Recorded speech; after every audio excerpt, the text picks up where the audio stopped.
방송에서 제공하는 투자 정보는 투자 판단에 대한 조언입니다. 방송에서 제공하는 주식의 가치, 가격 상승 및 가격 하락에 대해서는 방송사에서 보장하지 않습니다.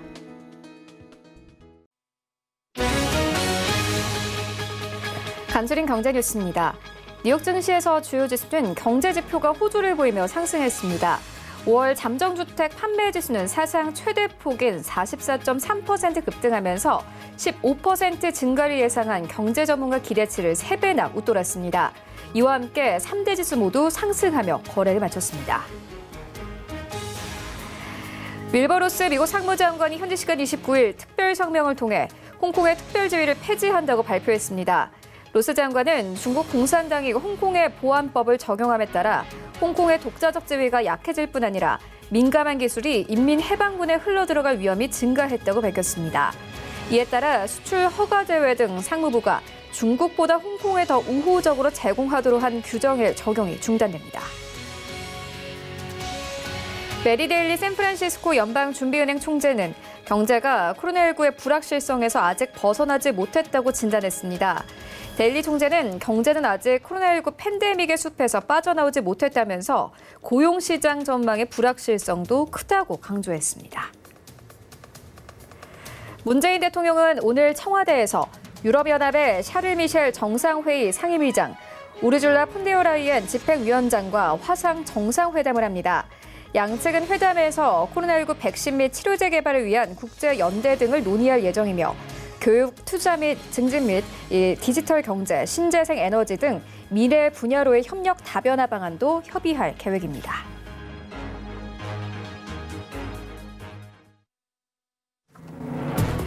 네, 시청자 여러분 안녕하십니까? 어제 우리 증시 양시장 모두 하락하며 거래 마쳤습니다. 코스닥 시장은 2% 넘는 낙폭을 보였고 코스피 시장도 마찬가지로 1% 넘게 하락하면서 거래 마쳤습니다. 주말 사이에 전 세계적으로 코로나19 확진자가 1,000만 명 이상 발생하면서 시장 전반적으로 하락세 보였는데요. 일본 니케이 지수도 2% 넘게 빠졌고 중국 증시도 평균적으로 1% 가까운 낙폭을 보였습니다. 코스피 시장은 9거래일 만에 다시 한번 2,100선이 깨지는 모습이었는데요. 하지만 뉴욕 증시 3대 지수는 다시 한번 반등 흐름을 이어갔습니다. 코로나19 재확산 우려는 이미 지난주 시장에서 반영이 됐기 때문에 간밤 시장은 오히려 긍정적인 뉴스에 집중을 했는데요. 글로벌 마감 상황 함께 화면으로 만나보겠습니다. 네, 다우존스 지수는 2% 넘는 상승세를 보였습니다. 25,595선에서 거래 마감했습니다. S&P 500 시장도 만나보시죠. 네, S&P 500 시장도 마찬가지로 1% 넘게 상승했습니다. 3,053선에서 거래 마감했습니다. 나스닥 시장도 만나보시죠. 나스닥 시장도 마찬가지로 1% 넘게 상승했습니다. 116포인트 올려내면서 9,874선까지 올라왔습니다. 하지만 여전히 만선 아래에서 거래가 되고 있는 상황입니다. 어제 우리 증시 마감 상황도 만나보시죠. 네, 1위부터 5위까지 어제 대부분의 종목들이 사실상 하락세였습니다. IT 투톱 종목들이 1% 넘는 낙폭을 기록을 했는데요. 삼성전자는 52,000원대에서 거래 마감했습니다. 53,000원대 이탈됐는데 어제 시장이 낙폭이 좀 컸음에도 불구하고 삼성전자, SK하이닉스 낙폭 1%대에 그치면서 시장 폭락세는 없었다 이렇게 전문가들은 보고 있습니다. SK하이닉스 마찬가지입니다. 1% 넘게 하락하면서 83,600원대 그리고 삼성바이오로직스 같은 경우에는 어제 3% 넘게 빠졌습니다. 외국인이 만주 넘게 어제 시장에서 매도하면서 80만 원대 아래에서 거래 마감했습니다. 78만 원대에서 거래 마감했고 네이버는 2% 가깝게 낙폭 키웠습니다. 26만 원대에서 거래 마감했고 셀트리온 같은 경우에는 어제 램시마 SC와 관련해서 긍정적인 뉴스가 있었음에도 불구하고 시장에서 외인과 기관들 매도세 나타냈기 때문에 낙폭 나타냈는데요. 0.48% 약보합권에서 거래 마감했습니다. 31만 1,000원대에서 어제 시장 종가 형성했습니다. 하지만 어제 31만 6천원대까지 고가 높이기도 했습니다. 6위부터 10위까지도 만나보시죠. 어제 삼성물산 제외하고는 1위부터 10위까지 종목들 모두 하락세 나타냈습니다. 특히나 최근 좀 크게 올랐던 LG화학, 낙폭 기록하면서 2% 넘게 하락했고 48만 9,500원대에서 거래 마감했습니다. 역시나 마찬가지로 50만 원대 아래에서 거래 마감했고요. 삼성 SDI도 마찬가지입니다. 2% 가깝게 하락 나왔습니다. 36만 3천 원대에서 거래 마감했고요. 카카오는 지난주만 하더라도 급등세 나타냈습니다. 하지만 어제 개인들이 오히려 매도하면서 2% 넘게 하락세 나타냈습니다. 하지만 어제 전반적으로 이 매도세 나타내는 가운데서도 외국인은 카카오를 2거래 연속 순매수하고 있는 상황입니다. 코스닥 시장으로 함께 가보시죠. 네, 코스닥 시장 1위부터 5위까지 종목들 중에서 이 코로나19 수혜주를 제외하고는 어제 모두 하락세 나타냈습니다. CJ는 0.43%의 강보합권에서 거래 마감했습니다. 11만 5,900원대에서 이 종가 형성했고요.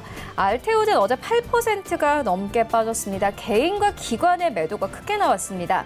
이와 함께 26만 원대 겨우 지켜내면서 어제 시장 거래 마감했는데 그럼에도 불구하고 외국인들은 알테오젠 4거래 연속 큰 폭으로 매수하고 있습니다. 그리고 셀트리온제 어제 3% 넘게 낙폭 키웠고 헬스케어도 마찬가지로 2% 넘게 하락하면서 거래 마감했습니다. 6위부터 10위까지 만나보시죠. 어제 그리고 5G 업종들이 전반적으로 하락장 속에서도 빨간불로 거래 마감했습니다. K&W도 강보합권에서 거래 마감했는데요. 64,500원대에서 거래 마감했습니다. 어제 장중에는 66,000원대까지가 터치가 나오기도 했습니다. 펄어비스 3% 넘게 하락했고 CJEN에도 마찬가지로 4% 가깝게 하락하면서 10만 5천 원대에서 거래 마감했습니다. 코인드레일링도 만나보시죠. 네, 비트코인도 마찬가지로 현재 1,100만 원대에서 거래가 되고 있고 이더리움도 마찬가지로 1.79% 상승하면서 어제와 비슷하게 27만 원대에서 거래되고 있는 상황입니다. 이외의 코인들 만나보시죠. 네, 전반적으로 이 코인들 상승세 나타내는 가운데 오미갓의 약보합권 그리고 에메랄드 이더가 현재 약보합권에서 거래 중입니다. 네, 리플부터 함께 보시면요. 리플은 현재 0.56% 강보합권에서 거래가 되고 있고 라이트코인, 이오스, 모네로까지 모두 현재 강보합권에서 거래 중입니다. 출발 증시 와이드 지금 출발합니다.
네, 시장의 중심이 되는 이슈를 꼼꼼하게 체크합니다. 글로벌 시시각각 시간인데요.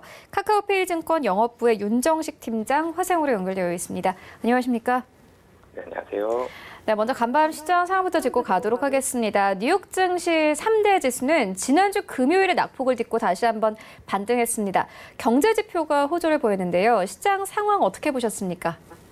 네, 좀 전에 말씀해 주셨던 대로 코로나19 재확산에 대한 우려감들은 있지만 시장은 이 경제 지표, 양호한 경제 지표에 힘입어서 큰 폭의 상승을 다시 보여줬다라고 보시면 되겠습니다. 지난주 금요일 하락이 있었지만 전일 상승을 하면서 이 시장 하락에 대한 우려감들 조금은 씻었다라고 보시면 되겠는데요. 지수부터 정리를 해드리겠습니다. 뉴욕 증권 거래소에서 다우존스 30 산업평균 지수는 이 전장보다 2.32% 급등한 25,595.80에 거래를 마쳤고요. S&P 500 지수는 전장보다 1.47% 상승한 3,053.2 사이에, 그리고 나스닥 지수는 1.2% 상승한 9,874.15에 이 장을 마감했습니다. 이 시장은 코로나19 확산 상황, 그리고 주요 경제 지표, 이 페드의 부양책 등을 주시했는데요. 미국의 코로나19 확진자 수가 다시 사상 최고치 수준으로 급증하면서 이 경제 재개 차질 우려가 커지고 있는 상황입니다.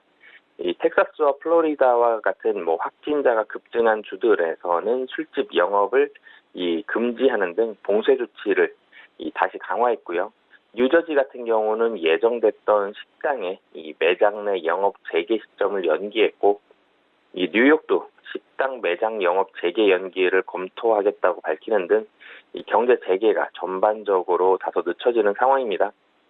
하지만 이런 요인들로 지난주 주요 지수가 큰 폭으로 하락했던 만큼 추가적인 영향은 제한적인데요. 하지만 주요국의 경제 지표가 일제히 좋게 나오면서 주가가 상승세를 나타냈습니다. 미국의 5월 펜딩 주택 판매 지수가 전월보다 44.3%가 급등한 99.6을 기록을 했고요.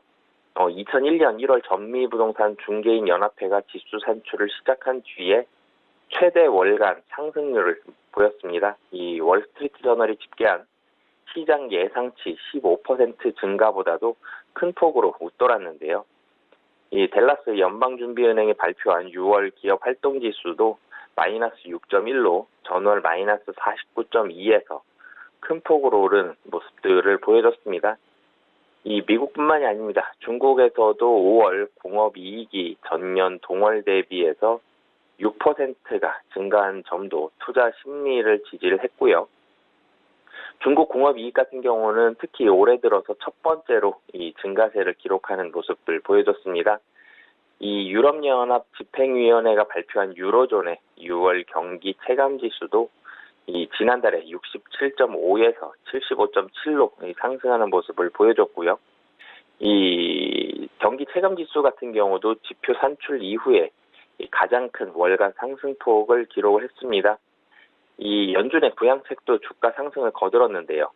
연준은 기업 자금 지원 방안의 하나인 프라이머리 마켓 기업 신용기구를 통한 이 회사채 매입을 이날부터 시작한다라고 전일 발표를 했습니다. 이는 발행 시장에서 연준이 기업으로부터 기업이 발행한 이 회사채를 연준이 직접 매입하는 방안인데요.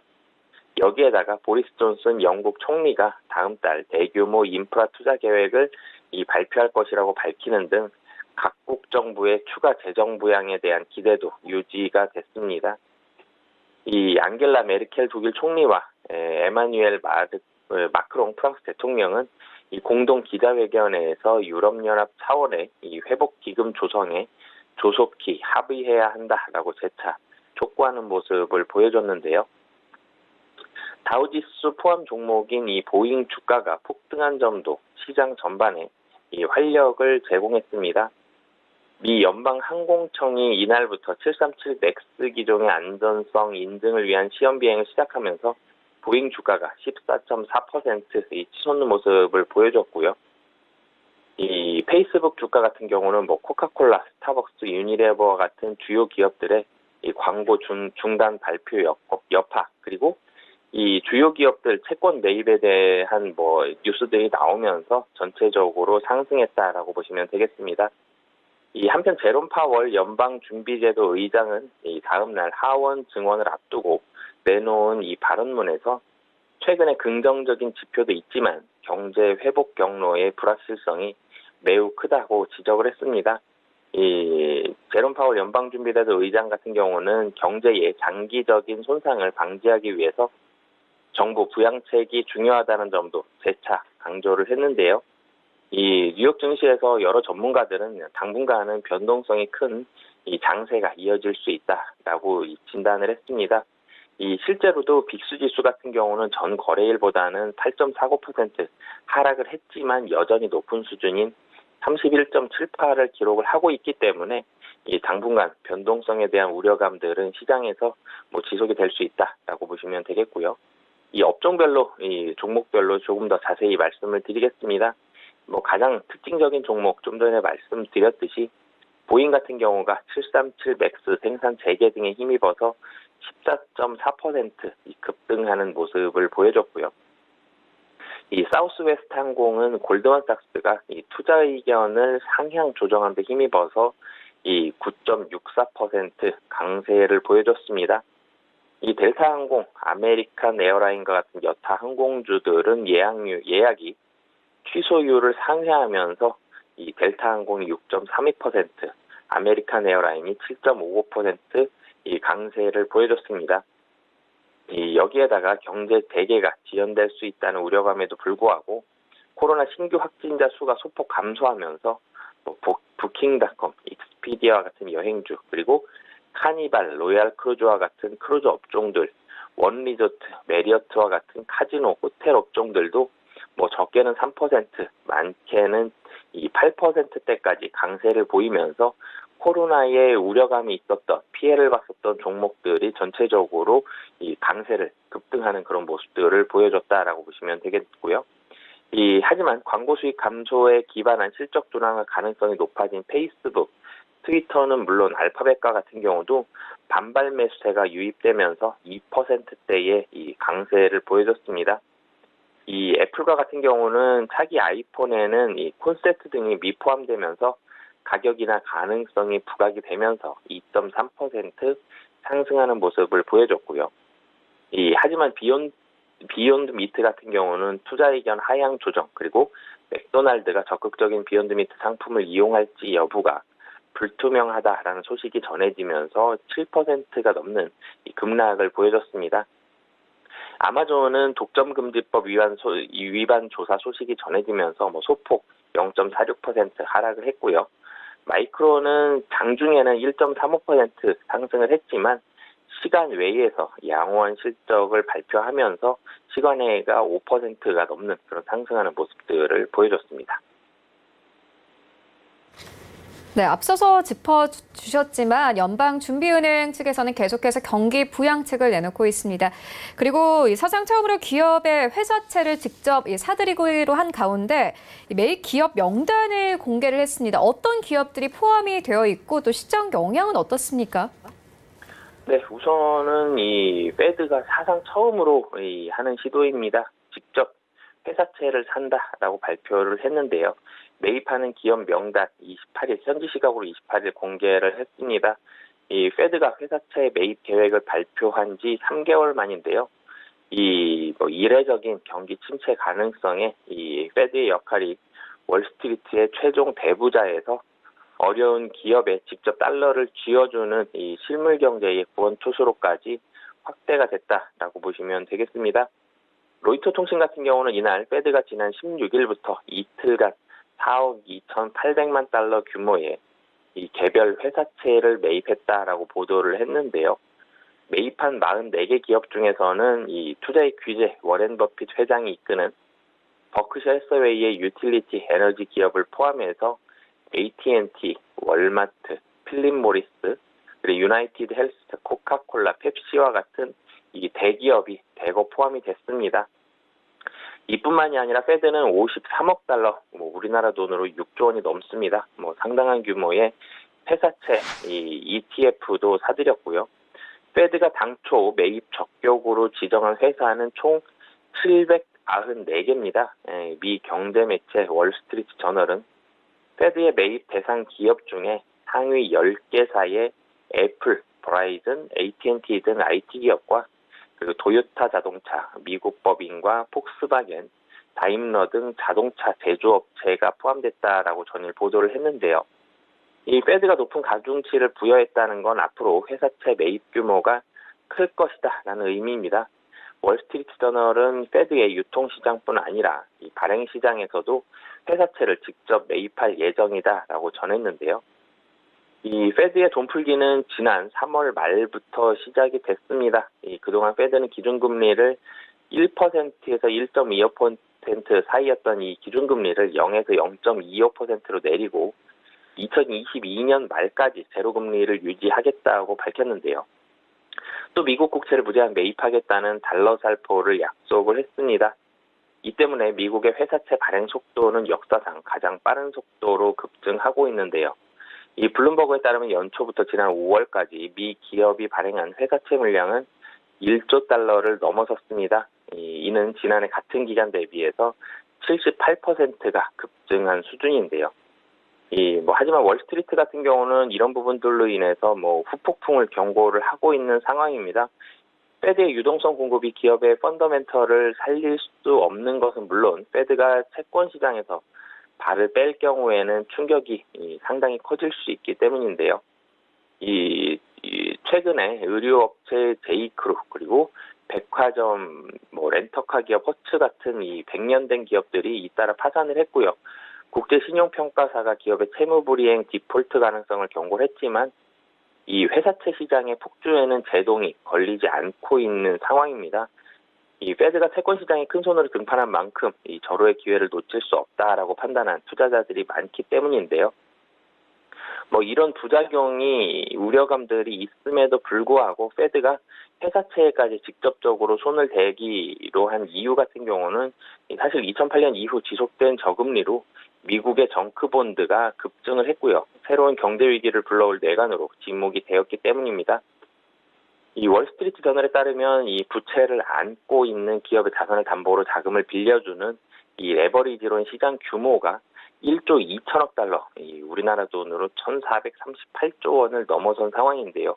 2015년 대비 50%나 증가한 수준입니다.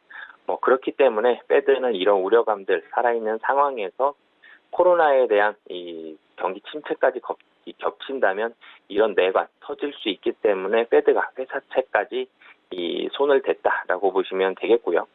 여기에다가 또 부작용을 한 가지 더 꼽는다라면 페드의 회사채 매입 같은 경우는 사실 지금 현재 기업의 펀더멘털을 올려주기보다는 링거를 놓듯이 이 자금이 필요한 기업에 직접 유동성을 투입하는 효과를 주지만 세금을 동원해서 특정 기업들의 부실을 메워주는 조치이기 때문에 특정 기업이나 산업에 대한 특혜 논란까지 나올 수 있다라고 이 전문가들은 지적을 하고 있습니다. 네, 그리고 최근에 IMF 측에서 세계 경제 성장률 전망치를 하향 조정했습니다. 여러 가지 조언들을 좀 내놓았는데 어떤 내용들 담고 있습니까? 네, 우선은 29일이었죠. IMF에서 고피나스 수석 이코노미스트가 세계 경제 전망 수정 보고서 관련 기자회견을 했는데요.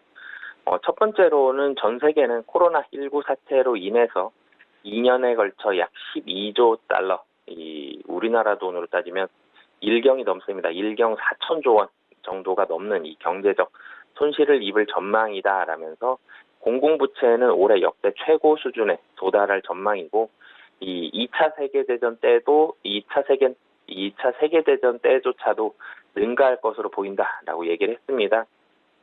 최근 IMF의 올해 세계 경제 성장률 전망치를 본다면 마이너스 3%에서 마이너스 4.9%로 1.9%포인트가 추가적으로 하향 조정이 됐습니다. 코로나19 사태에 따른 경제 상황이 지난해 4월 발표 시점보다도 더 악화됐다라는 의미인데요. 우리나라 같은 경우도 마이너스 1.2%에서 마이너스 2.1%로 하향 조정이 됐습니다. 이 IMF 같은 경우는 최근 들어서 회복의 징후가 나타나고는 있지만 백신과 같은 해결책이 없는 상황에서 세계 경제 전망은 여전히 안개 속에 있다라는 진단을 내놨습니다. 이 고피나스 수석 이코노미스트 같은 경우는 아직 우리는 위기에서 벗어나지는 못한 상황이다라면서 코로나19가 재유행할 수도 있고 이전의 봉쇄 조치가 다시 이루어진다라면 이는 명백한 하방 리스크로 작용하게 될 것이다 라고 얘기를 했는데요. IMF 같은 경우는 실제로도 코로나19가 2021년 초에 재유행할 경우에는 2021년 성장률이 5.4%가 아니라 0%대로 떨어질 것이란 경고를 날렸습니다. 물론 1930년대 대공황 때보다는 이번 코로나19 사태에 따른 경제 회복의 속도는 훨씬 빠를 것으로 예상을 하지만 여전히 경제 침체가 불가피하다라는 설명인데요. 전 세계 재정 지원 규모가 현재 10조 달러가 남았고 재정 확장 정책이 극적으로 이루어지고 있기 때문에 많은 국가에서 이러한 정책은 국민의 생활을 지원하고 대규모 파산을 예방했으며 경제 회방을 돕는 데 기여했다라고 라고 이 수석 이코노미스트, 고피난스 수석 이코노미스트가 덧붙였습니다. 여기에다가 마지막으로 코로나19를 헤쳐나가기 위해서는 이 보건 정책이 1순위이기 때문에 여러 가지 녹색 투자로 회복은 가속화될 가능성이 높다라고 얘기를 마무리했습니다. 네, 알겠습니다. 지금까지 카카오페이 증권 영업부의 윤정식 팀장과 함께했습니다. 고맙습니다. 네, 감사합니다.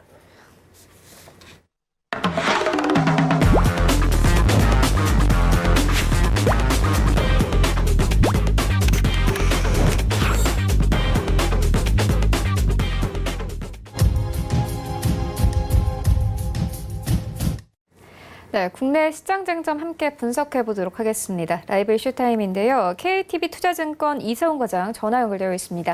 안녕하십니까? 네, 안녕하십니까? 네, 최근 코로나19 재확산 우려와 함께 식품주의 목표 주가가 계속해서 상향 조정되고 있는데요. 어떤 종목들 눈여겨보면 되겠습니까? 네, 우선 지금 현재 코로나19의 2차 유행이 좀 우려되고 있는 상황입니다. 사회적 거리두기에 따른 어떤 집값 확산이 좀 나와주고 있는 상태인데요.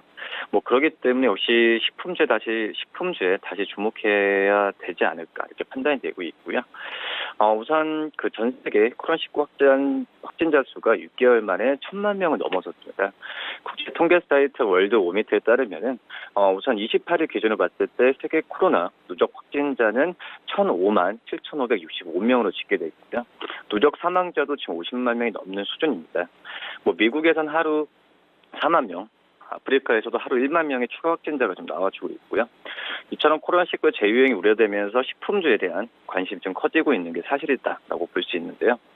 우선 음식료 업종에서는 이제 2분기에 실적도 호조를 보일 것으로 예상되면서 여러 가지 좀 호재라고 될지 모르겠지만 호재가 계속 지금 나오고 있는 상태라고 볼 수 있겠고요.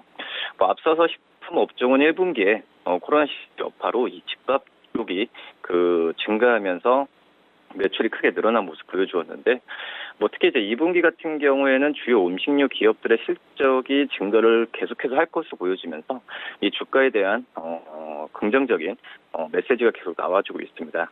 특히 이제 온라인 쪽에서의 비중 상승과 또 HMR 가정 간편식 제품의 매출 성장 등에 힘입어서 실적 개선 추세가 하반기에도 이어질 가능성이 크다라는 게 대부분 의견이라고 볼 수 있겠고요.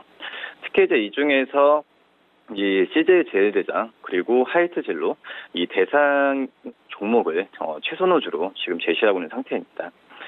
우선 음식료주의 이 해외 실적을 한번 봐야 되는 게 맞다라고 볼 수 있겠는데 특히 이제 풀무원에 대해서는 이제 2분기 연결 매출액이 6,161억, 영업이익은 140억으로 시장 예상치인 130억을 넘어설 가능성이 크다라는 부분이 있고요.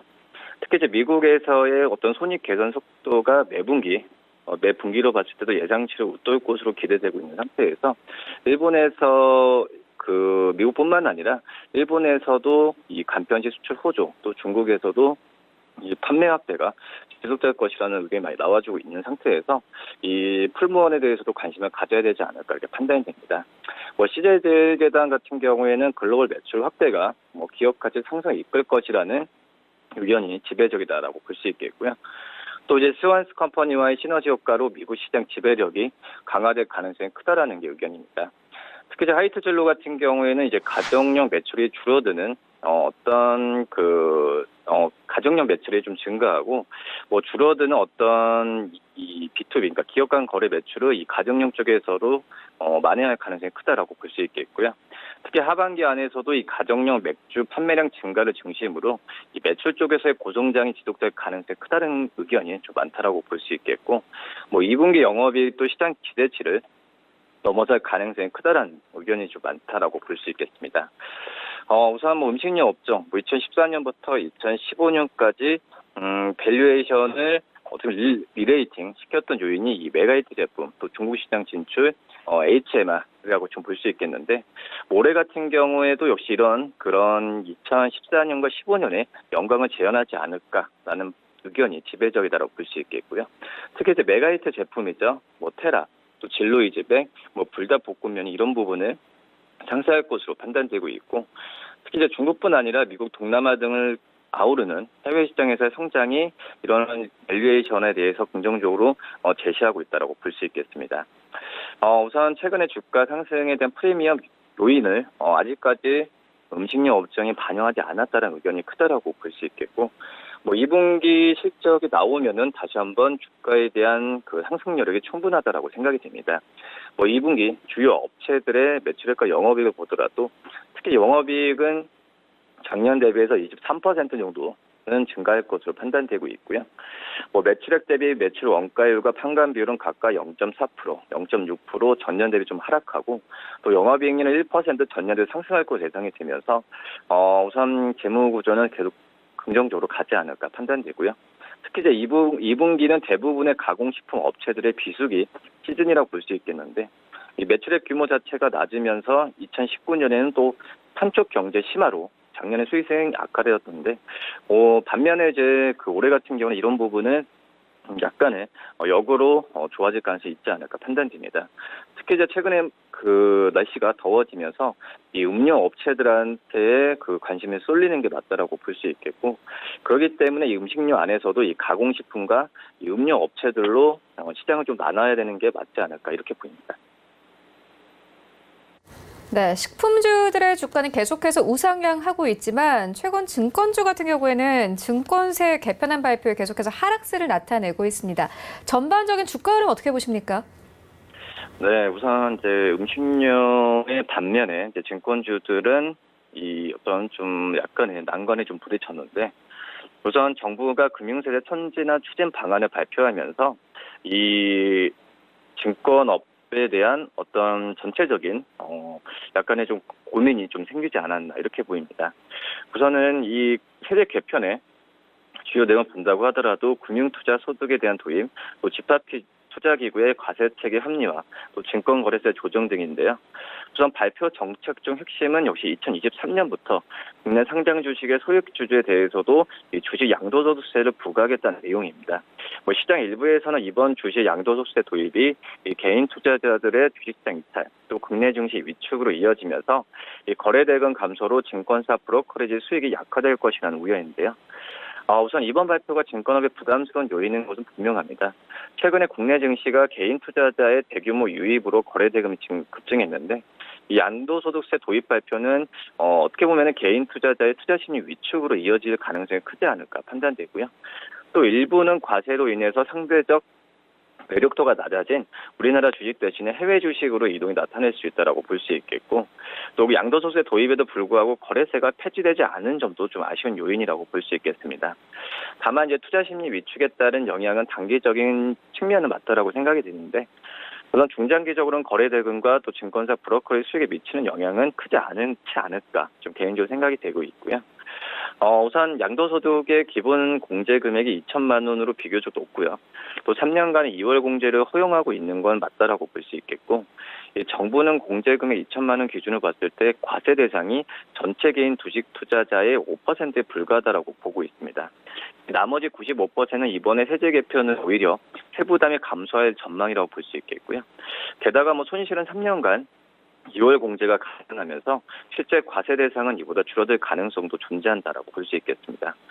또 하나 생각해 봐야 될 점이 근본적으로 이 증시의 거래 대금은 우리나라 그리고 국외로 봤을 때도 경기 전망이나 시동 유동성 등으로 결정되는 것이라고 볼 수 있겠는데, 세제 같은 주식 거래 관련 제도 변화 영향은 단기의 미시적 요인에 가깝다라고 볼 수 있겠습니다.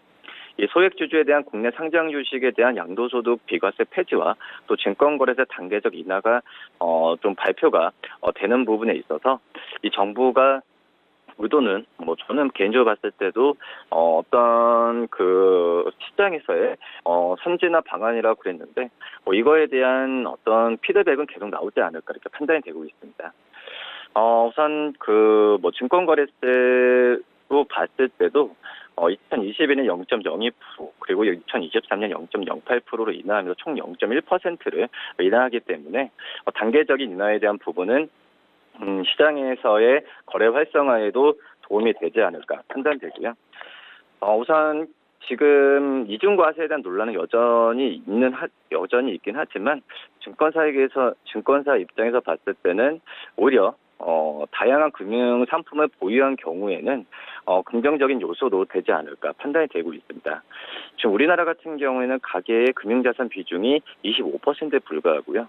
이 부동산을 포함한 비금융자산이 대부분인 점에서 금융투자소득의 포괄 증세 혜택은 제한될 가능성이 좀 크지 않을까 판단되고요. 우선 소액주주에 대한 양도소득세 부과는 미국이 한 15에서 20, 일본이 20, 영국이 한 10에서 20, 독일이 25%, 프랑스가 30%인데 어떻게 보면은 선진국과 비슷한 수준에서 국내 주식 투자에 대한 적용이라고 좀 볼 수 있겠습니다. 우선 지금 현재 봤을 때는 이 국내 주식에 대한 양도소득세이기 때문에 우리나라의 투자가 해외 쪽으로의 갈 가능성도 있다라고 판단이 되고 있고요. 또 대체 투자처 요새는 옛날에 비해서는 대체 투자처가 좀 많아졌다는 점에서 저는 주식시장 입장에서 아닐 수 있겠지만 다른 투자처가 상품이 많은 그런 증권회사 같은 경우에는 기회일 수도 있지 않을까 판단되고요. 그렇기 때문에 지금 현재 봤을 때는 이 어떤 상품 라인업이 많은 증권회사에 대한 관심을 좀 꾸준히 가져야 되는 게 맞지 않을까 이렇게 보입니다.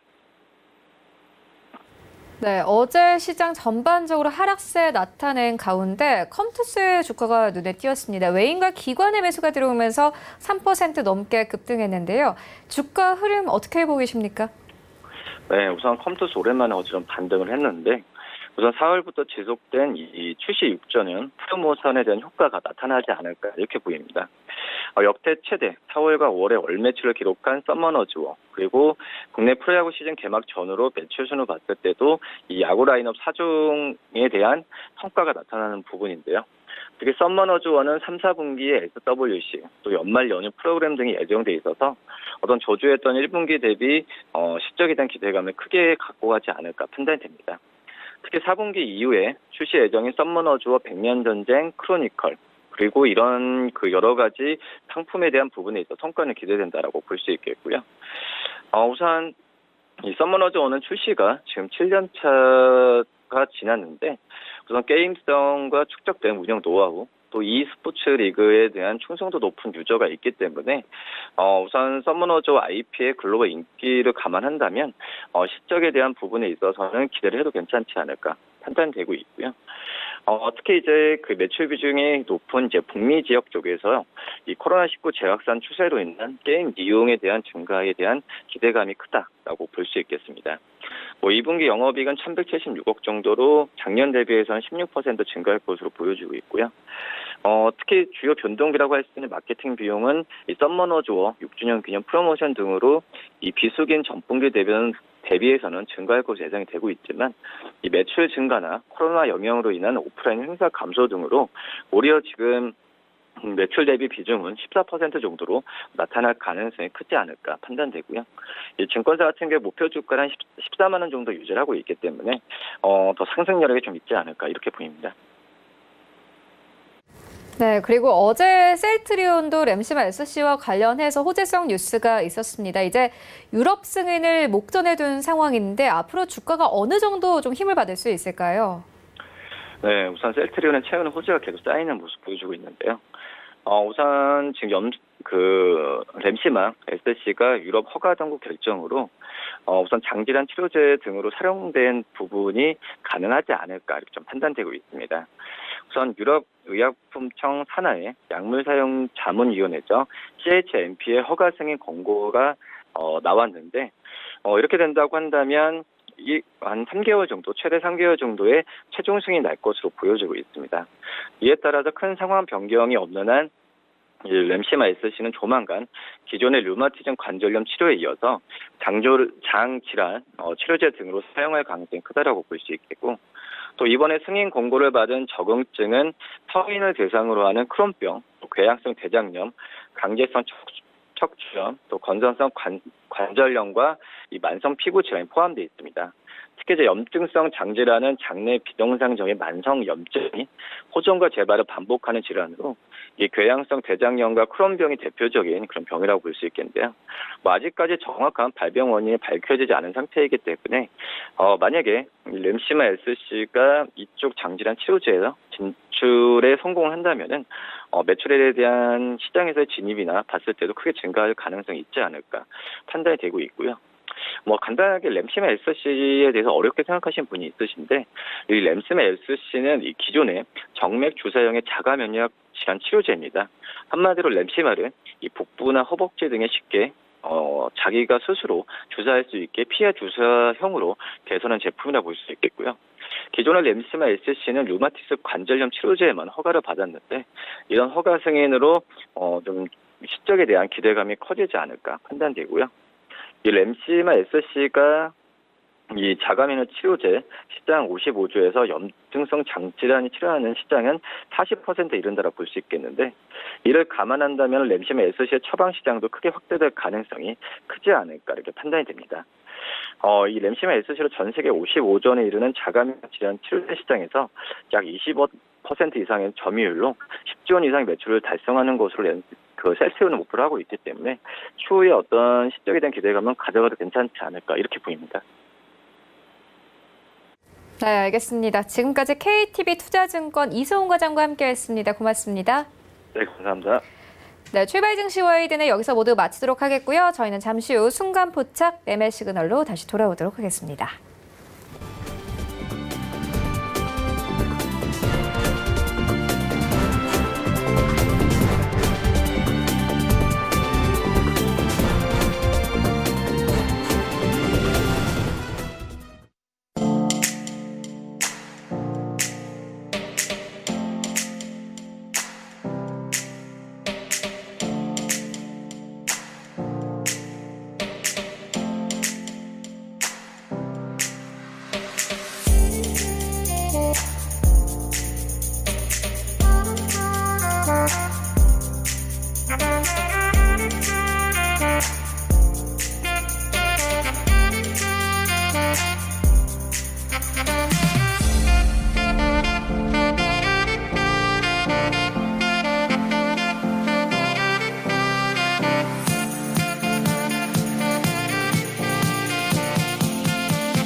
안녕하세요. K웨더 라이프스타일 리보 박유라입니다. 오늘은 중부와 경북 북부를 중심으로 장맛비가 내리겠습니다.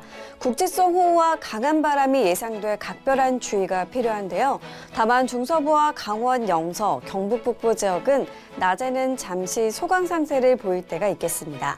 앞으로부터 내일까지의 비 양을 살펴보면 강원 영동과 산간에 80에서 150, 많은 곳은 300mm 이상이 되겠고요. 그 밖의 지역은 20에서 40mm가 되겠습니다. 현재 특보 현황을 보면 수도권과 강원 영동으로 호우특보가 발효 중이고요. 이 해안을 중심으로는 강풍특보가 내려진 상태입니다. 특히 동해안과 강원 산지의 경우 시속 35에서 60km의 바람이 불겠고요. 최대 순간 풍속은 70km 이상에 달하겠습니다. 간판이나 천막이 날아가지 않도록 조심하셔야겠습니다. 오늘은 장마전선에서 발달된 저기압의 영향을 받겠습니다. 다음은 자세한 지역별 날씨입니다. 중부지방 비가 오면서 더위가 주춤하겠습니다. 서울은 21도, 대전 23도로 서늘한 하루가 예상됩니다. 동해안도 비가 오겠고 기온은 어제보다 내려가 서늘하겠습니다. 속초와 강릉 21도가 되겠습니다. 남부지방 차츰 하늘이 개겠습니다. 낮 기온 광주 23도, 대구 26도로 선선하거나 후텁지근하겠습니다. 전 해상으로 비가 오겠고요. 강풍이 불겠습니다. 이에 따라 대부분 해상으로 풍랑특보가 발효된 상태인데요. 물결은 최고 4에서 5m까지 매우 거세게 일겠습니다. 내일 이후 장마전선은 잠시 소강 상태에 접어들겠고요. 날은 다시 30도 안팎까지 올라 더워지겠습니다. 날씨였습니다.